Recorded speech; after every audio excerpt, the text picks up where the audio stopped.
I'm starting to form the opinion that there's two types of people in life. There's the people on the one hand that go, no, I'm not really sure what Reiki is. I don't know much about it. Oh, a little bit. And then there's the other people that are like, oh yeah, I know what Reiki is. I did Reiki 1 or I did Reiki 1 and 2, but they never followed through with it. And of course, there's everything in between, and then maybe way out here somewhere, there's people like me that go, this is the thing that resonates with me. But anyway, I want to keep this brief, but at the same time, I want to address the reason that people dabble in Reiki but never follow through with it. And, consistency, if we want to experience something, is really important, more so in subtle energy work than any other work, because we can't expect to just have it and just know it and just be embracing a so-called gift and expect not to have a practice that fosters it. So I've been, not to name it to shame it, but really I guess that's what we're going to do, is we're going to talk about the reasons as quickly as we can, because videos get long very quick, about why people dabble in Reiki and don't go any further. And some of this might resonate with you, because the first thing is people sometimes expect dramatic change. And like many modalities, it's a process. It's like massage. You can't go to a massage therapist or a chiropractor or a kinesiologist and expect that the world's going to be changed in an hour. And Reiki is the same as that.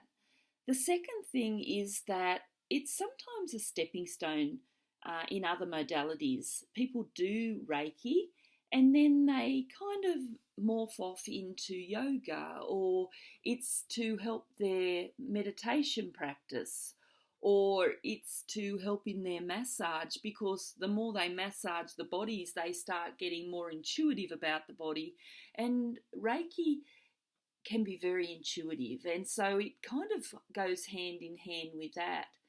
There's a time commitment because it requires consistency. It takes time, day after day after day. I do my meditation practice and I tune into the Reiki energy. And people, if they're not that diligent or they don't care enough, it just kind of slips away. And unfortunately, there's the cost of further training. So if you're not that into it in the first place, putting more cost into the modality is just not going to appeal to you.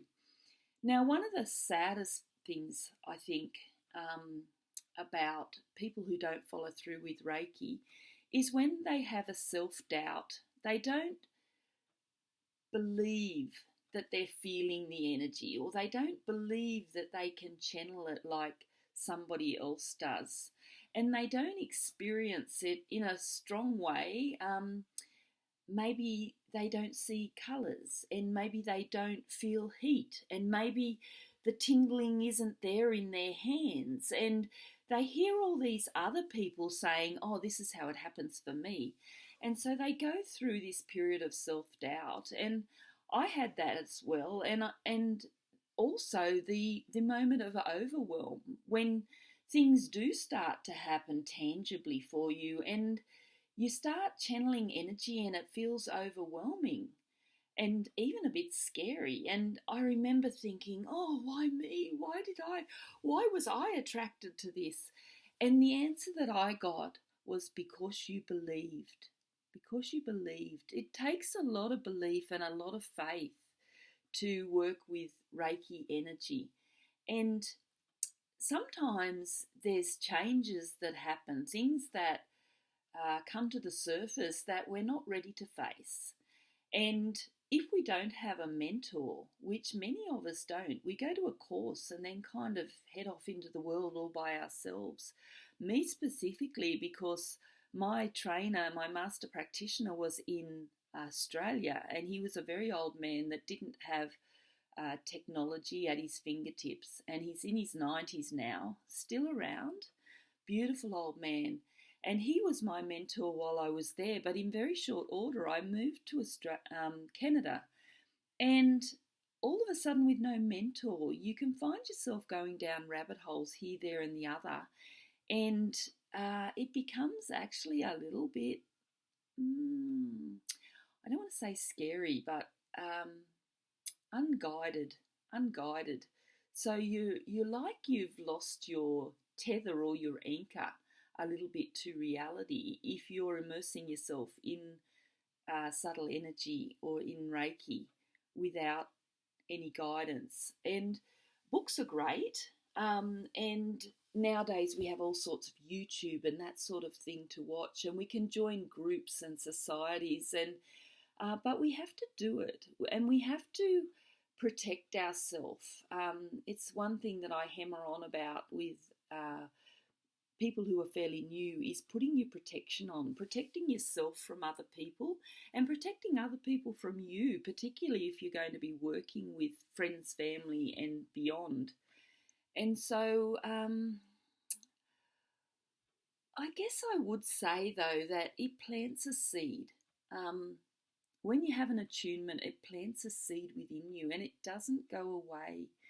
And I had health problems, which I can talk about later, but I didn't think I would ever do Reiki again. I just thought it was going to be beyond me. And yet, the more I came back into my own routines and my own life, and I was starting to feel great again, it calls to you. Once you have the attunement, you can never unhave it. You see something that you can't unseen.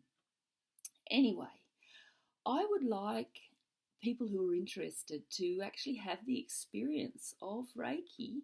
So maybe tomorrow we can play with some subtle energy, just a couple of little exercises, and just see if you can actually feel it. And if it's something I used to do with my kids too, so it's not hard and it's very fun.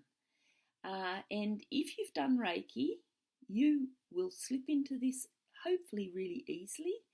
And if you haven't done Reiki, it might be just the little experience you need to see if it's something that intrigues you. Anyway, that's all I've got for today, and I just would like you to have a great day and stay with me. We've got lots more to learn, and it's a safe, happy environment.